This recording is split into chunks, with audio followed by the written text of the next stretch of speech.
Happy Saturday. Welcome to the Sci-Fi Center Live. This is our Star Trek Weekly edition. This week, we will be discussing Strange New World Season 2, Episode 4, Among the Lotus Eaters. I'm going to tell you right off the bat, it was a great episode, but of the 4 that we've seen this season, probably the least of my favorite ones. And that's the other 3 set such a high bar. More character development, so there's nothing wrong there. But once again, like I said, if I had to measure it up, this would be number 4 out of the 4. With the other ones being a little bit ahead of it. But before I get going, let's go ahead and bring in our fellow Trekkies. I am the only one that's got a live face today. Hello, everyone. I just got up, so. Yeah, whatever, dude. Hero. If I can show this face that is designed for radio, everybody can show their face. All right. So, but that's okay. That's okay. I understand. My system is rebelling against me. So, well, because it knows what you look like. I understand. I can agree with your system. All right, me, William. All right, guys. Like and subscribe both the Poindexter Lounge and the Sci-Fi Center. YouTube.com/Sci-Fi Center. This broadcast is simulcasting through both networks. So give you not some love and come over and help me out too. So like I said, I can actually reach 1,000 viewers before the age of 78. Right now, that's the goal. Either at age 78 or before 78. I think I'm gonna pull it off. So I got like 30 years. So you figure if I get a new subscriber every 2-3 months, year, pick it up. All right. Hi, Aaron. How are you doing? I have been fighting 100-degree heat and or sinuses this whole week. Man, Wednesday, I thought I was just my head was just gonna shoot off from my neck and go into outer space, and just add heat to that. I'm like, oh, good grief. So yeah. But enough about me. Hey, Aaron. How you doing, Alabaster? Happy. All right, cool. So we all watched the episode. Yes, we did. Mm-hmm. What did you guys think? I'll start with Thade, and then we'll go around. We'll go Thade, Stella, and then Vince.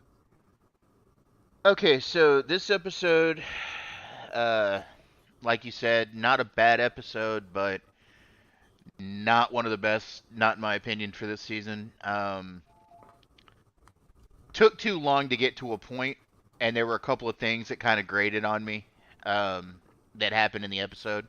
I mean, I get it; they were interesting and kind of funny, but yeah, when you know that there's something affecting your memory, you take the ship out of the system. Yeah. I'm just saying. You take the ship away from the asteroids that are causing the radiation and you get out of there for a bit, And they figured that out early on. That's what got me, is they figured out that might be the case early enough on that they, unlike the people down on the planet, could actually get away. I thought that kind of bothered me too. So yeah, I agree there. But so yeah, that was my biggest trouble with the episode. Also, we just need more. Okay, so we've had the Spock episode, which was the first episode. We've had the Una episode, and we've had the La'an episode. We need an episode explaining a little bit more about Ortegas. Not that I have a problem with Melissa Navia's character. Love her to death. But she's becoming kind of one note. And we need a little bit more about her character. Yeah, they got to flesh her out a little more. Her not knowing how to get to her own quarters, and then, the computer telling her who she is to come back, and then going back up to the bridge is kind of like, okay. And Thade and I are doing a rewatch of TOS. We are actually up to Menagerie Part 1. And the Enterprise does have an autopilot.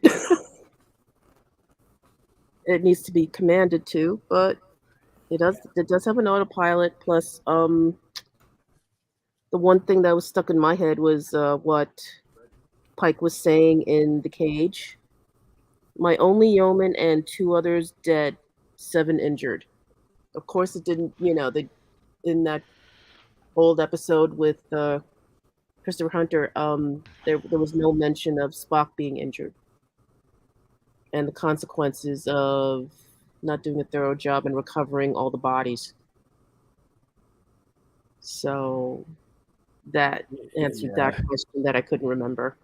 I This mean, was definitely the weakest of the stories out of the 4 this season. Yeah, I mean, it's not a bad episode, but it didn't. It missed some notes, and as a cohesive whole, not as good as the first 3. But that's to be expected. You can't maintain everything, and someone's going to say it's filler, but yeah, it's not. It'll serve a purpose when we see all 10 episodes. Yeah, you don't have 10. You don't have filler when you only have 10 episodes. Every episode's got to mean something. It's addressing something. We just don't know what it is yet. It was nice that they attached it to the cage. That was great, but there just needed to be a little bit more, in my opinion. There would need to be a little bit more meat on the bone. Yeah. It was like we got a plate of ribs, but they were a little lackluster, you know.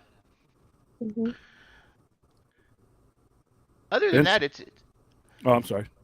Other than that, it was a good episode. Vince. Yeah, I'm pretty much mirroring your guys' thoughts. Like, I thought it was a really good episode, but like there were some like head scratching stuff. Like, why couldn't you use the autopilot, on the ship? Or why would you go toward what you think is causing? I mean, it shouldn't have gotten down to Spock. Una should have just said, "Screw it, we got to take care of ourselves first." Because she's the one. She even has the line like, "Can you imagine what's going, on with everyone on the planet?" It's like, oh. Right. I did like the idea of the episode though. Like, if you've ever been around somebody who has dementia, so like that you could like connect those two and. But yeah, like overall, like I enjoyed it. It was definitely not my favorite episode of the season, but it wasn't bad. I hated the protagonist, that the king guy, the yeoman. I found him useless. I found him useless the acting guy that did the guy playing him did a great job, of course, but I just found the character to be absolutely useless for the most part. This whole episode reminded me of Memento, which is I'm not a big Nolan fan to begin with, but of all the Nolan movies, that's my least favorite, and it's just a frustrating watch. That it's because you obviously know what's going on and they don't. It just messes with my head to the point of I can't enjoy it as much as I can with other scenarios. But like I said, even with this, even with this episode not being the best, it was more character development as far as they had to overcome something. And every time the Strange New World cast has to overcome something, they develop a little bit more. And you get to learn a little bit more. Even if the episode itself as a whole wasn't the best, there are characters in there that you learn. Mbenga is, as a pre-existing character, that not a lot of people know about. Every time he goes out there, you gain a new amount of respect for him. And you see where Nurse Chapel will have evolved into when you first see her, because she's been basically mentored by a guy like that, and she's been to war with a guy like that. So I think he gets better with everyone. So I was gonna say my favorite 2 parts of the episode where Pike beat the crap out of that guy. Like seeing him unhinged, I thought was really cool. And the pilot Ortega is like remembering that she's a pilot and keeps saying I'm a pilot, and because that tied back to like the beginning of the episode when she was disappointed, like we didn't really know more about her. She's supposed to be this hotshot pilot that fought during the Klingon War. What else? Yeah. And there's still time. Still time. I think out of all the characters so far, I think Bing has been fleshed out a lot. I know a lot about him. I know he's fought in a war. I know he's hyped himself up on some drug that he used. I know he's got scars. I know that he's got his daughter, the whole situation with his daughter being rescued. So I don't know. I mean, I would love more of him, but wow, I've got more of him than I have Ortegas. But I think they're going to get to her. Well, there's actually a joke kind of at the first part, and I don't know if anybody else really caught it, but whenever Ortegas is not able to go down.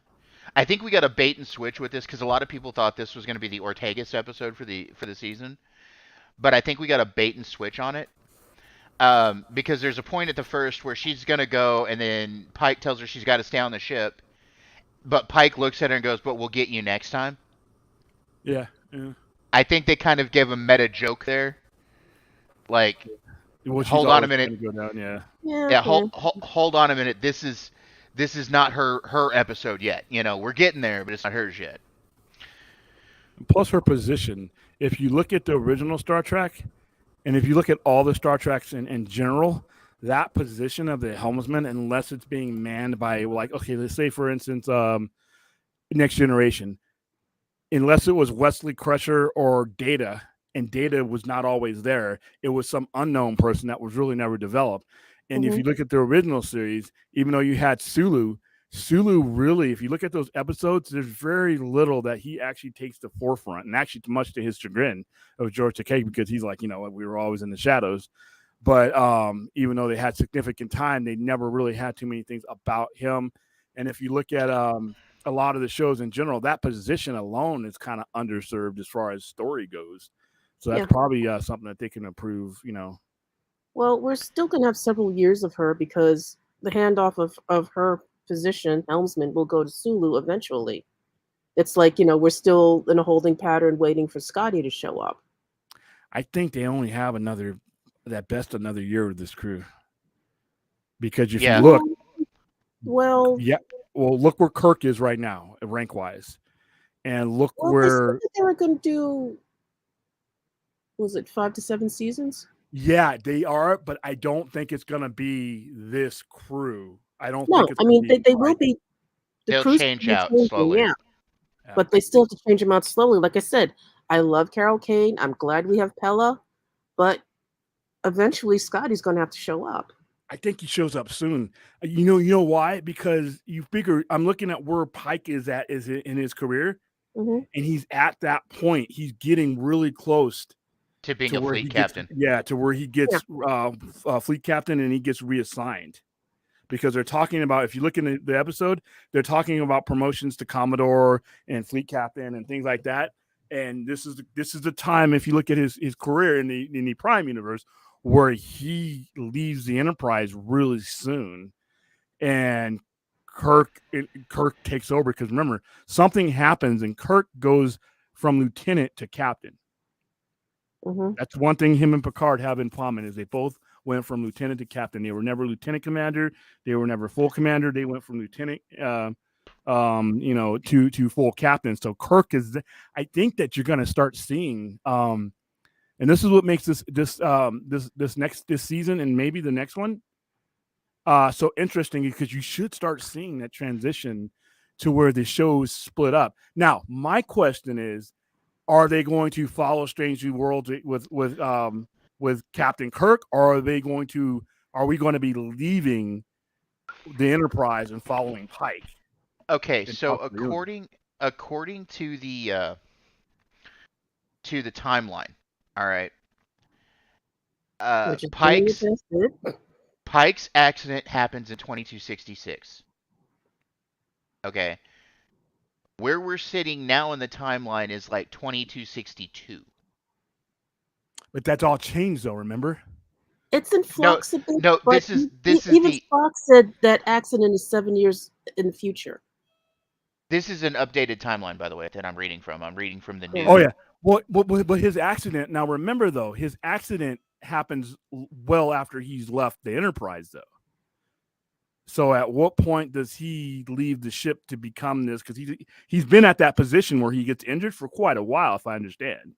So they could change all this. I mean, it's all, and I'm just curious, at what point are we going to start seeing the transition from this crew to, because when you see Spock in, the major timeline, the one that we all grew up with, he's still a lieutenant. So it's a short. It's going to be interesting to see what that window of time is. I don't know. I'm just guessing. It's kind of intriguing at this point. So I'm wondering what kind of liberties they're going to take from this point on, because they've taken a lot, which I don't have any problem with. Yeah, I mean, even though, like I said, it looks like, especially with streaming, it's like a 5 season deal, but that could still take like a year and a half in between each airing. Yeah, So that's or that's the about time it could 70. be the one episode could be taken over 3 months. I mean, we could, their time, the way they give us the time could Yeah. be like, you know what, one year, Mhm. 2 years is 1 year for us. I mean, so I'm Yeah, I mean, curious. they're dancing around the timeline and the fact that we had, time travel, and we're going to have another one whenever the Cerritos shows up. This is With gonna be hilarious. All yeah. right, let's hit some of these chats real quick because I've ones that you've highlighted because I keep forgetting at the chats there Hold on, let sometimes. me bring it back up to the top. Okay, Uh, all Chappie. right.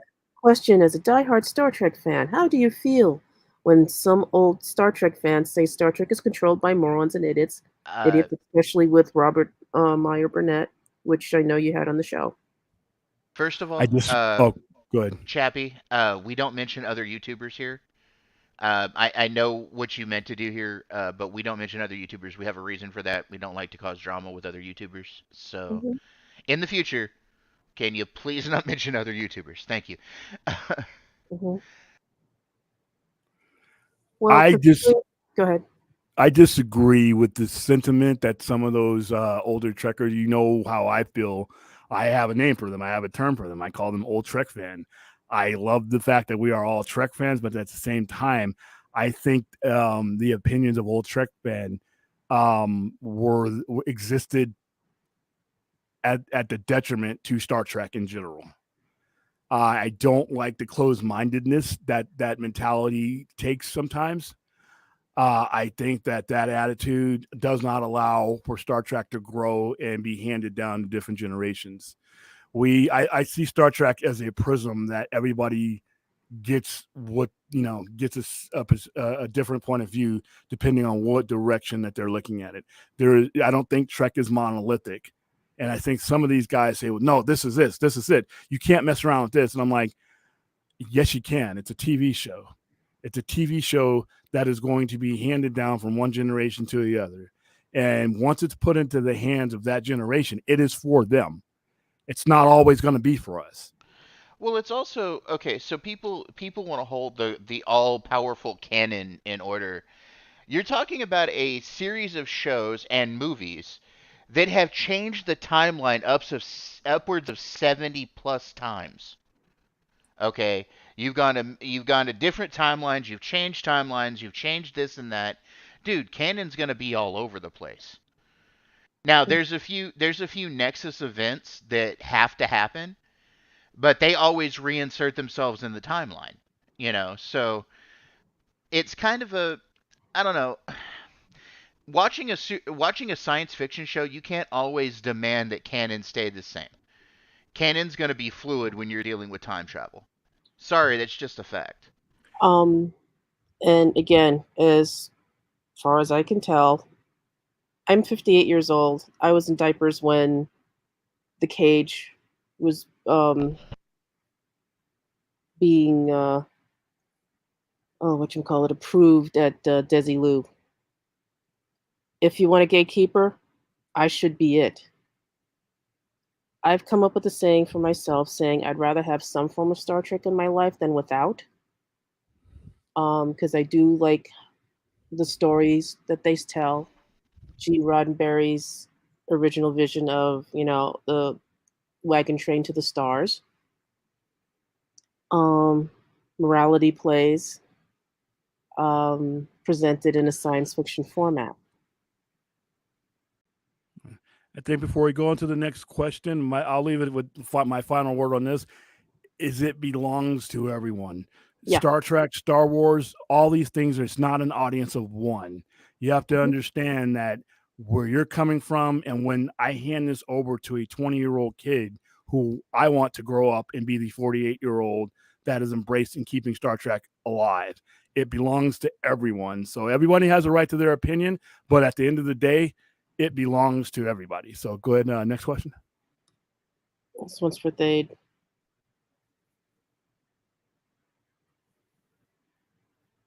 Hello. Sorry, I had to step away for a second. Okay, so to address this situation, I gave that channel back to Brodan, for a couple of different reasons. So that wasn't me that happened to. Brodan caught a strike because of some stuff that was said on a video. Um, but thank you for thinking about me. I have got a couple other channels, a couple of other things that I'm working on besides working with William here at the Sci-Fi Center. That I'm working on. I'm working on a Star Wars lore channel, and I'm thinking about I'm thinking about doing a kind of creepy pasta horror story channel where I read like old free use horror stories and some Reddit stuff and all that because those channels seem to grow. So that's kind of what, and plus it fits my mood because I'm an old horror fan and all that. So that's really what I'm working on a sideline as well as working with the Sci-Fi Center Lounge. So Sci-Fi Center Live. So yeah, that's where I stand right now with my own channels and stuff. But anyway, back to the Star Trek. Star Trek. It's not even close for me. uh, to answer this question, I am both a Star Wars and a Star Trek fan. Star Trek because Star Trek is great. Star Wars because it was always a nostalgic thing with my dad because I saw every one of the Star Wars movies with my dad. Um, Plus, I just like the lore and history of Star Wars. Uh, but again, being a Star Trek fan is kind of comes with the territory for a lot of nerds. So, and I like how Star Trek influences technology in the real world. So, it's also got a fascinating history, and it seems to be fluid and change a lot. But it's great. Stella, Vince, anybody want to answer this question besides me, Oh, William? I like Star Wars. Don't get me wrong, but like for me, if the question is between the two, I like You want to Star go, Trek a Vince? lot better. Yeah, for me it's Star Trek, but I love both. Um, Star Trek for me because it's based on us, and what we could be in the future. Star Wars, I like the fantasy element. Obviously, you can see my avatars Boba Fett and myself. Mhm. So yeah, I love both, but if I had to pick one, it'd be Star Trek. Yeah, I'm both. Sorry, Chappie. I love both franchises. More Star Trek because one of the things that I thought was really damn cool was when the TOS cast was starting to do most movie pictures, and George Lucas's company ILM, Industrial Light and Magic, were begging George to do the special effects for Star Trek: The Wrath of Khan. So I always thought that was pretty damn cool. How everyone grew up on Star Trek, ended up working on Star Wars, and thanks to technology, they're like, we got to do the Star Trek stuff, and George said yes. All right, Eighth Age, you got any of the pictures from this episode you want to throw up, or did you get a chance? Yeah, give me just a second. Oh, but they're okay. Uh, Questions while we Okay. wait. Yeah, how come we don't see anyone eating pizzas in Star Trek? Good question, because we know they had taco night. give it some time. Pike's cooking every damn episode, so Hmm. I'm pretty sure he was cooking Italian food this week. So Okay, so let me share this screen. Do, do, do.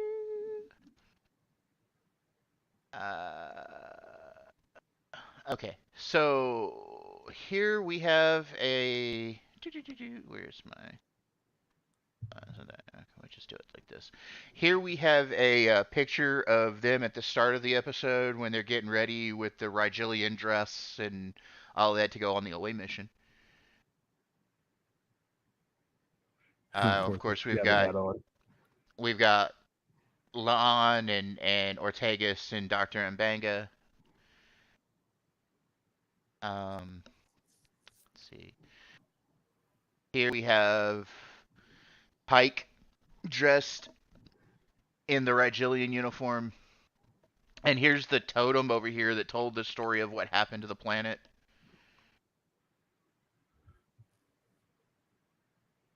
for those of you guys who I'm pretty sure you guys all watched the episode, but this is a planet that they had been to before, and it ended disastrously. So they had spotted a Starfleet Delta from orbit, and they were going down to see what they could do to wipe out. There you go, right there. They're going down there to see if they could wipe out any form of their technology so that it didn't further infect that species. Yeah, because we're still shifting from General Order 1 to Prime Directive. That's right. And they took care to not call it the Prime Directive yet, which I thought was a good attention to detail. Mm-hmm. Let's see. Well, here we have the perpetrator of the problems on the planet when they get there. It's a guy named Zach. This is a guy named Zach that was a Yaleman that was thought dead that got left behind. He made himself king because of the technology that he had with him of the Rigelian people. Let's see here. Here we have one of the mine workers interpreting the totem stone for them, talking about the asteroid, of course, that hit the planet thousands of years before that caused the effect from the radiation. What I found was unique is the radiation on the planet was being caused by the fact that the asteroid that hit the planet was still pretty much intact, which scientifically doesn't hold water, but it was an interesting concept. Mm-hmm. Yeah, that was something different. And here we have Ortegas and Spock piloting the ship when they both didn't know who the heck they were. Because of that effect. Well, here's a question I have. Why he programmed those pads to let them know who they really were, right? Uh-huh. Why didn't he put in the pad, hey, get away from the radiation? Weren't thinking that far ahead. Yeah. And maybe he was already affected. And I honestly think that goes back to what we said earlier, where it's kind of where the story was a little flimsy. Is they didn't take the ship away from the radiation problem. Again, Una, that should have been Una's first command when she started not feeling well. Una was the one that should have, taken them out of there, not Spock. And here we have the crew wandering around the corridors because they don't remember who they are, including Nurse Chapel here in the foreground. Mm-hmm. Yeah, because I was waiting for someone to walk out an airlock, because it seems to be that level of amnesia. So yeah, it's one of those things of there's a lot of questions there. Why? Again, it goes back to that story. Why did you not take the ship away from the radiation? Kind of trouble, it just seemed weird to me. But like I said, I can suspend the belief, but to a certain thing. But this story, it was just a little bit on the weaker side out of the four. But like I said, we're comparing this episode. The slight imbalance that I don't think they fleshed out fast enough, and they thought maybe we wouldn't notice. But yeah, this one didn't sit right. Okay, again, so do we have any more actors? Well, let's get this one out of the way. Questions, I mean. Okay, so Dr. Mbenga, yeah, but remember too, Aaron, Dr. Mbenga was in an episode or two of the original series. Yeah, Mbenga was always there because they had to have a specialist for Vulcans. And from what they told me, Akiva Goldsmith actually went and dug out the original pitch for Star Trek. In fact, that's where Ortegas comes from, is the original Star Trek pitch from Gene to CBS. So not CBS. Not CBS, NBC. Oh, no, to Desilu. To Desilu. Sorry. That Paramount took over. Yeah. And actually, it wasn't supposed to be Bones. Again, I'm watching Menagerie. The doctor that was making a drink for Captain Pike was Dr. Philip Royce. Philip Boyce, yeah. Yeah. Because you might tell your bartender things that you won't tell your doctor. So I thought that was good. I just put into the chat room the Memory Alpha version of his bio, and you'll see his original form, his original actor that played him. Look at that fro, boy. This is a question for all of you. What actor or actresses do you wish to join the Star Trek universe? Any and any, because you're finding out who is actually a fan of Star Trek. They'll actually make themselves available going, hi, can I be on your show? Amelia Clark. Possibly. I would like to see Amelia Clark. Hell, just off the top of my head, I'd really like to see Henry Cavill come in and play like a captain of a starship or something. That'd be cool. Oh, Henry would love it. Henry's a Trekkie. I'd want him to play a Romulan or a Uber Romulan guy. I'd like him to be the Romulan in the future. the temporal Cold War Romulan. Yep, that'd be awesome. Can't think of anybody really off the top of my head, so I'll go with what you guys said. But there's yeah, a lot of celebrity Trekkies out there, so. I agree with Stella. Anybody and everybody that's willing to join. And they'll take any little part, too. I mean, you got Mae Jemison, that was an actual astronaut. Was it Prince Abdullah before he became king? Stephen Hawking. Jordan. Yeah, Stephen Hawking. It's just great. Anyone and everyone that wants to be there. What would you guys name your own personal starships that you're running? Starbucks. Oh. I actually play a game called Star Trek Online, and I've named a couple of ships. I have the USS Trafalgar. Don't remember what I called my Reliant class vessel. And then I've got a Klingon bird of prey called the Icarus. My main ship so is the USS Space Wizard. I think Starbucks was better, but all right. Next one. Why has it taken so long to get Star Trek 4 with Chris Pine to get it off the ground? Money. Money for one. For two, lack of interest in the Kelvin timeline, and three, no script. Yeah. But the biggest one is those are all there, right? So the biggest one, and they've brought this up. When you look at the people who were playing in the 2008 or 2009 Star Trek, where they were in their careers, they're worth a lot more. Chris Pine was a somebody, but he wasn't that kind of somebody. Hemsworth was not Thor yet. He did not demand Thor money. And Zachary Quinto, all these guys have gone on to much bigger things where their price has gone up. So now when you're trying to negotiate these things just to get your main star is a much more mega star in comparison to what he was then. And if you want to correct the timeline, which is what that story was going to be about, you have to have Kirk's father in there, who is now demanding Thor money for probably not in even a whole movie. And they just don't know if there's going to be, if they want to invest that much. And then the directors and the script are part of that. But if you had your cast, your cast, that's a lot of leverage you can use as a studio to get everybody else on board. But they can't even really negotiate, the kind of money. And they're probably going to want their market value. Chris Pine's he's not going to want Kirk nobody money or guy playing Kirk money. Chris Hemsworth is not going to want to play. I was a captain of a ship for 6 minutes. Kirk money. He's going to want Thor. He's going to want Mjolnir numbers. So those two guys alone, Zoe Saldana, all these guys have elevated their pay grades to the point where might have an issue signing them up. Yeah, the money, time, and everything. And again, I don't know, was it a year or two back? They did a false nomer saying, "Oh yeah, we're going to start shooting Star Trek 4 at the end of the year," and all the actors are like, "Really? You didn't tell us?" Yeah. And again, not a good sign. Quentin Tarantino was going to direct at one point.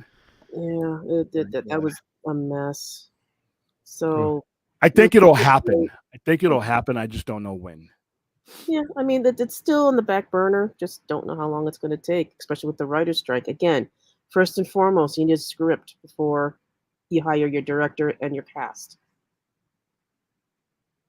And then, like I said, Alistair. if there's no chance of you negotiating the money with your cast, then Yeah. you're on a boat without orders. Yep. No orders at all. Which alien race from Star Trek would you like to see come back? To be honest with you, we've got a healthy helping of just about every one of them. Yeah. The main one I would want to see come back for this particular series would be the Romulans, obviously, because we're, I think, the part that they play. But I don't want to see the Borg ever again. I've had enough Klingons. I mean, Klingons are pretty much, they never really left. All the other aliens that they have, for the most part, were not key parts of, they played bit parts in the story. So I've had enough of those, but the mainline ones that I would like to see come back for this particular story. Now, if we were talking about a different series, like Star Trek Discovery, we're talking a totally different conversation, because there are alien species that haven't been seen for like 900 years in some cases. But for Strange New Worlds, I would like to see the Romulans inserted into this one. I mean, more so than they have been. Yeah, because I mean, we're getting more Gorn than we ever thought we'd ever get.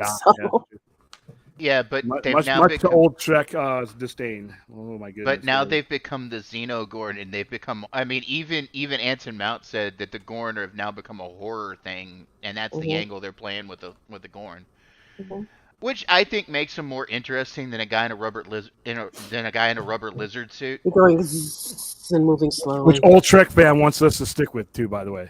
Old Trek fan wants the guy, the iguana-looking thing that can't turn its head. Yeah, I want that. I much rather listen. When modern technology progresses, you go with it. All right, so that's what I'm on for. In the way the Gorn is like the overarching story. It's like it's not an episode yet, like it was last season, but you know they're headed towards it. I mean, High Command they're ready for it. They're getting ready. So yeah, they made the Gorn in the show look more like. I know you don't play the game, William, but the Gorn in Star Trek Online are way more in line with the Strange New Worlds and the old show ever was. I've heard that, and you know what? I think that their evolution. I'm telling you, I think the Romulans are behind all of this stuff to some point. I think they've advanced evolution. They're doing with the Gorn possibly what they were going to do with the Klingons in Broken Arrow and Enterprise. They're advancing them to the point where at every point that the Federation has to run into something, they're not just facing what they would have faced originally. They're facing something because the future guy from the Romulan guy from the future knows how this all turns out. So he knows what weaknesses. I'm like, oh, they beat the slow cardboard Gorn, so let me give him this. You know what? These Klingons are this, so let me screw him up to that. He has everything in front of him. So I think that everything that you run into could literally be traced back to that future guy Romulan. Yeah, the two. That's just me being I'm going to get a foil hat and put it on, like a foil crown. Put it on when I start doing conspiracies. The two races I'd love to see come back in any series, and they're both from Voyager, and that's the Voth and the Vodwar. The Voth is like the dinosaur people that evolved here and ended up in the Delta Quadrant. Oh, I know what you're talking about. Yeah, the Voth. The Voth was the other intelligent race that evolved from Earth, but they left right before the cataclysm that took out the dinosaurs. And they also ended up becoming a main protagonist in Star Trek Online. Voyager, right? Yeah. Well, they were a major antagonist. Well, they were partially a major antagonist in Voyager, but they also become an antagonist in Star Trek Online too. Okay. For those of you guys that have not played Star Trek Online, so some of these instances you don't know about, one of these days we're gonna have to dive into that because I haven't played the game, but it's not because I don't like it. It's because I'm not a gamer and haven't at the time. But being that we're a Star Trek channel, it might be advantageous for us to jump into that one. I will say with the game, half of us play it, half of us don't. So yeah, that'll be the Vincent Thade show. Go ahead and say what you were saying, Vince. I was just gonna say it's a game where even though it's online, you really don't have to play with other people. You can do all of this stuff, single player. Except for the end game stuff. All right, we're gonna run through these tracks. I am not. I am. And I think Fade is too, wherever he went. Hold on, I don't hate the show. I don't hate the show. It's not my thing. I think the humor is silly. I think it's a silly show, but like I said, I'm glad it's out there because enough people like it. It's out there for them. It's just not for me. Yes, I am a Lower Decks fan, and Chappie, two of the characters from Lower Decks are going to end up on Strange New Worlds this season, and two of the characters from Strange New Worlds are going to end up on Lower Decks their next season. So, and that instance alone might make me a fan. Just the utter ridiculousness of this. Yeah, Like, that's cool. give it a gander. I mean, it's funny. I mean, it's contemporary to next generation. So Yeah, I've watched it. It's just like it just doesn't. It hasn't connected to me yet. But okay. just still time. I'm guessing you're not a Rick and Morty fan either, Warren. I go more than Lower Decks.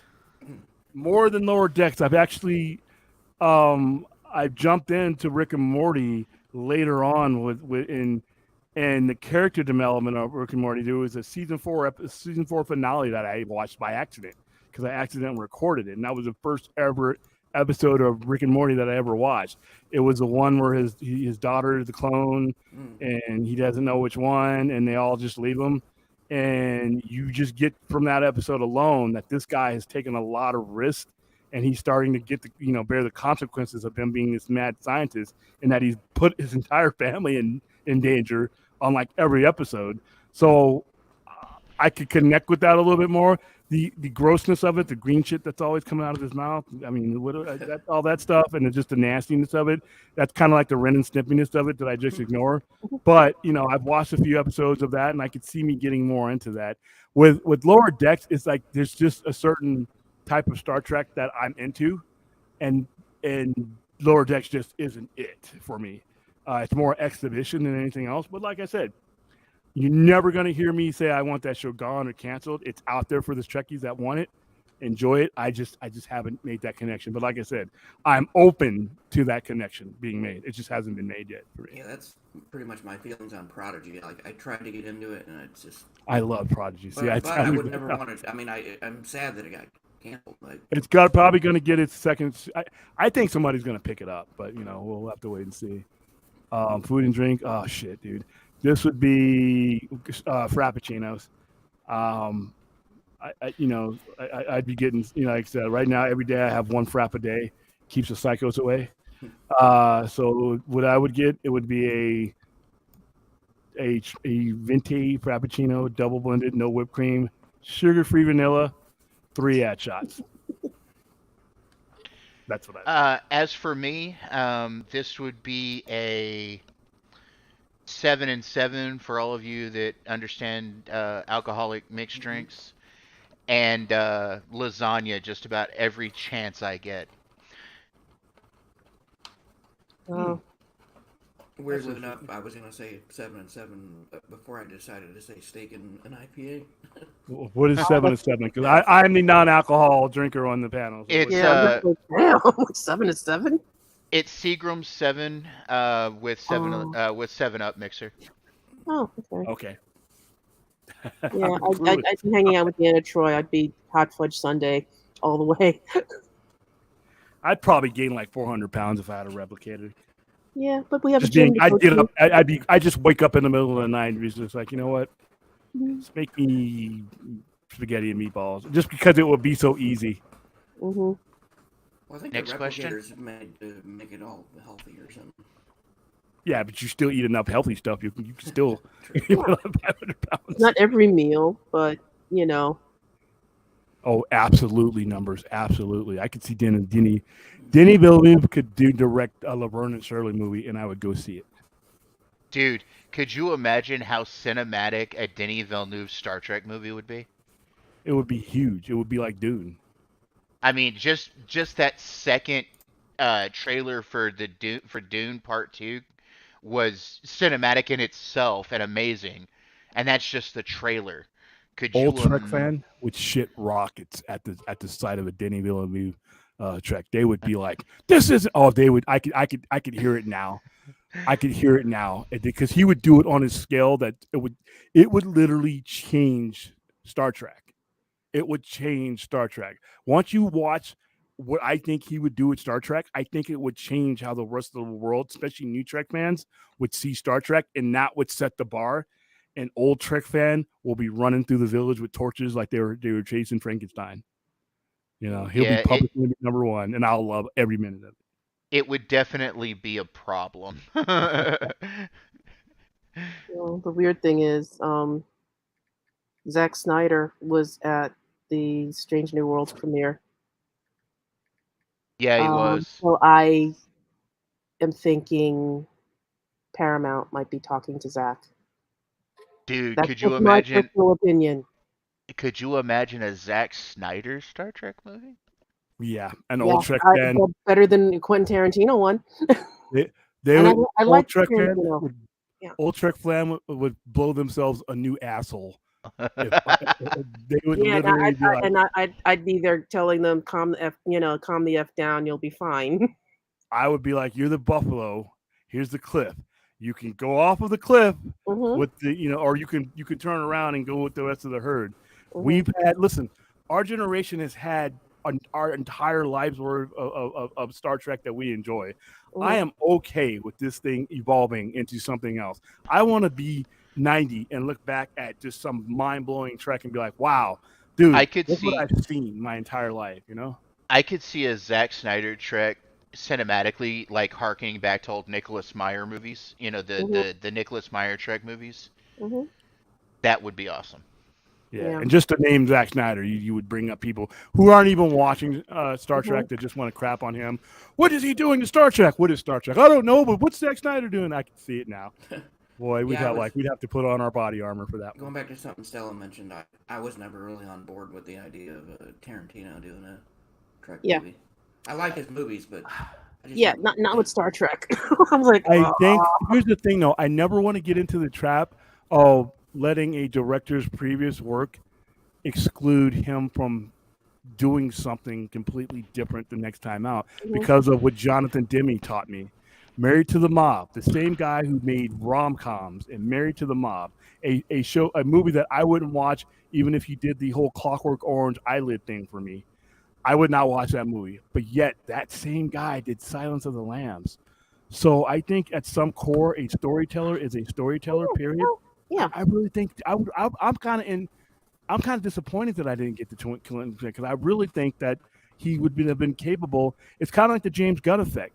Everybody thinks James Gunn's going to do the dick jokes, and he's done plenty of dick jokes. Don't get me wrong, but I think at the basis of it, a storyteller can tell a story. It's just what's asked of him. I think if you ask Quentin Tarantino to apply what you do to this, like I'm the producer, I'm Akiva Goldsmith, or I'm Metallic, all these guys, I say, apply you to this and let me see what you got. I'm interested to see the outcome. Now, I can understand why people will be like, okay, are we going to get like Klingon motherfucker? Do you speak it? I can see where people are going with it, but I'm interested to see. With Peter Jackson. I mean, with Lord of the Rings, he did like weird zombie movies back in New Zealand before he did Lord of the Rings. Yeah. And now, Dead Alive. That was him, right? Yeah. That movie is disgusting. Oh yeah. Have you seen Meet the Feebles? That's even weirder. He did a movie called Meet the Feebles that Stella's still trying to get me to watch. And from what I've seen of it, it is just weird, disgusting, and but this is the guy we're talking about that did this sweeping cinematic vistas of Lord of the Rings. Yeah. And now, when it comes down to a Tarantino Star Trek movie, I could see it being like a down and dirty kind of, I could see him doing like smuggler type Star Trek or like dude, what would be really interesting from Tarantino would be him doing a Maquis movie. That wouldn't be bad. Or somewhere where you took the Enterprise into unincorporated, like if you read the New Frontier books, that's the Federation. Mackenzie Calhoun is a Federation captain, and the Excalibur is a Federation ship, but it's in an area of space where Federation rules don't apply. So they're kind of down and dirty. So I can see it. At the very least, my curiosity has been piqued. This question here: what would a Zack Snyder Star Trek movie look like? It would be very cinematic for one. Yes. For two, I could see like Well, I don't know if you could get any prettier than some of the openings of these shows recently, man. Yeah, Strange New Worlds Mhm. is an amazing opening. Yeah, I But mean, all I know is that Zach finally looked at some, AI walls a year or two back, and if he's thinking of stepping into Star Trek, um, it's going to be a lot of action, lots of heartfelt stories, and I love Zack Snyder's style, so I'm good. And Star Trek would be in good hands. I don't know what he would do because he has to, outdo himself a bit. So I leave it to open interpretation. Again, it's like even though I'm like sticking it, Quentin Tarantino, I don't know, but I wouldn't have mind seeing it. I love his movies, so it wouldn't be a bad fit. I just hope it works. And I if think Zach is in talks with Paramount, I hope it works out. I think he would give us something new because Yeah. I think he would use this as an opportunity. But you know what I do think would be consistent with everything else he's done? I still think he would give us mythology of some sort. And there's a lot of mythology in Star Trek that he could Oh, exploit. yeah. So Well, man, that would be great if he ever got you around know, to it. something I'm still waiting something for his that's North mythology stuff on Netflix. I mean, something that has always been kind of like brought up in different Star Trek properties that I would like to know more about. There's this thing called the Takan Empire mm, that's mentioned first in Next Generation. They'd mentioned it in a couple of the video games and stuff like that. And I would like to, you talk about sweeping mythology kind of thing. I would like to see like a storyline take place or explore the Takan Empire, and I think that would be something that Zack Snyder could do. Or the Tholan Empire, even though they've Enterprise did a little bit more. I would like to see them. They're one of the more mysterious. I would really love to see oh, one of yeah. these directors just take something that we know that's out there but hasn't been exploited and just go to town with it. So How about yeah, the? I'm all right. I'd add the Iconians to that list as well. Iconians are I'm gonna go interesting too. on this question 100%. 100%. Yeah, I It's Jeffrey think got to be he Keaton. here. I think he could show up as Commander Strand, but he would be incredibly old because Andorians Yeah. only live about 140 years. Hmm. So given that he was probably in his 30s or 40s as Commander Strand in Enterprise, and this is about 100 years after Enterprise, give or take, I would say he would be an old Andorian. But I could see him being He'd be like an, he'd be an admiral. he'd be an admiral or something of that nature, whatever the admiral equivalent is an Andorian. But that would be cool. I Well, love no, Jeffrey he would Combs. probably be a Starfleet admiral. Oh, he probably would be actually, Yeah, he'd be a considering yeah. he liked the idea of Starfleet. And Andorians and Vulcans they were Yeah. key. And I'm assuming if we ever learned his story, that particular Andorian is probably key to the formation of the Federation and Starfleet. So, or as far as bringing the Federation and Starfleet to where it is. So That was yeah, always the rumor. yeah. Hmm. All right. If you had a weapon from Star Trek in real life, I knew what that is. I don't know. Which weapon would you guys like to own in that universe? Ooh, dude, there's a lot of vicious weapon. Hand I mean, phaser. obviously, the phaser. The phaser is just the easiest thing because you know what? I don't have to kill you to incapacitate. Yeah. Yeah. There you go. I could use a hand phaser, but with my love of martial weapons and swords and bladed things, any of the Klingon swords would be freaking amazing. Oh yeah, I wouldn't mind a Good. batleth. Yeah. Yeah, so if I fought you two, I'd win because I just shoot you. Okay. I would say Shrek's is a hand cannon from the lower decks. Mm, Oh, yeah, that's cool. yeah, I like Shrek. that would work. All right, next one. Mm, She would like to see Tom Hanks in a Star Trek movie or show. That would be cool. mm. I know I he's could a see fan. I could see him as like an aging admiral or a commodore. That would be cool. Or a Q. I could see him as a Q. Dude, Mm. Tom Hanks as a Q would be funny. Oh my Hey, god. do you guys think we're gonna see a movie Q? written by Quentin Tarantino? Good Yeah, one, Quentin number. Tarantino as well. But Yeah. do you guys think we'll see a Q in this? I think we'll see a Q by the time the series is over. Well, the original series had Trelane, who has been retconned as a Q. Yeah, the baby Um, Q. Yeah, He's a young Q, member of the Continuum. So Yeah. maybe. I don't maybe. know. We'll see. All right, next one. Okay, we're gonna keep this out. I didn't mean to go into Snyder, Chappie. We're gonna have to hold on to that question for another time. Yeah. This one. Also, Is question. it Don't mean to off go off topic? topic, but isn't Snyder still have his deal with Netflix just with Army of the Dead and Rebel Moon? And what would he be at Paramount for? He only has first look deals with Netflix. So he does not have Yeah. an exclusive contract with Netflix. Yeah. Yeah. And Netflix can never stop him from doing something that is Marvel, DC, or Paramount because Netflix can only be IPs, original IPs. Yeah. They don't have the permission to license those IPs, so he can do those if he wanted The to. first look deal is the J.J. Abrams deal at WB that went nowhere fast. So something might come of it, something might not. And we're good on the questions, I believe. All right. Anybody any final thoughts about this episode before we wrap it up? I just wanted to go into briefly where they got the title for the episode. Among the Lotus Eaters actually comes from Greek mythology. It was a part of the Odyssey. Odysseus has to face the Lotus Eaters, which causes him and his crew to start forgetting what their mission was and where they were headed home. So it's kind of the concept of forgetting. That's where the title of the episode comes from. All right, now I'm hungry for lotuses, but instead I'm going to eat Sister Kim's, a better substitute. Ooh, shrimp fries. Yeah, I think I'm going to go all out today because I haven't been eating this week because of allergies. I've just been eating stuff just to keep me going and drinking a lot of fluids because the stuff I've been taking for my allergies dries me out. Yeah. So I plus 100 degree. It was 112 on 4th of July. I'm like, oh, okay, that sucks. And then I can't breathe. So I've been drinking a lot of water, but I haven't really chowed down on my favorite foods of the week. So now go I've for been what eating you're craving because that's what your body wants. Yeah, Pop Tarts and top ramen, pretty much what I've subsisted on, and water.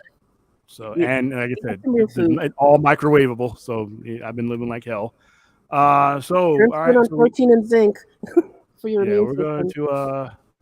We're going to be back. Hopefully, Vince is with us next Wednesday, so I don't destroy the show again. Yeah, I just have to take a nap when I get home from work. All right, cool. So we'll do our watch party next Wednesday, and we'll do our weekly things. And like I said, don't catch us tomorrow night on my channel, youtube.com/@the-Sci-Fi Center for our Saturday night live overnight show.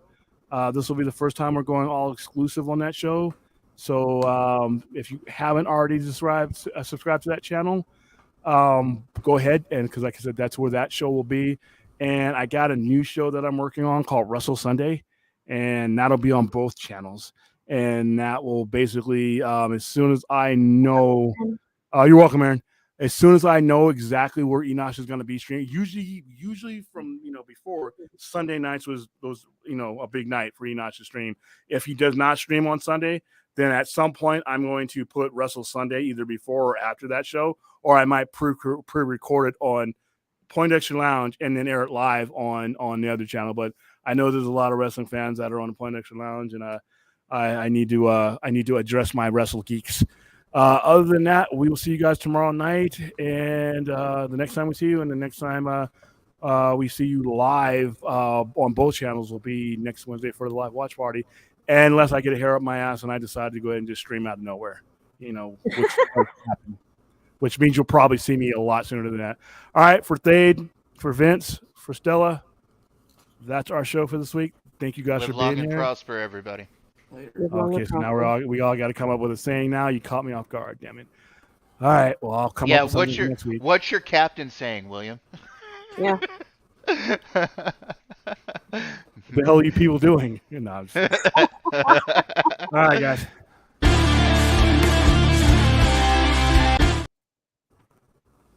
Oh man, my outro won't work. We came back. We can't leave.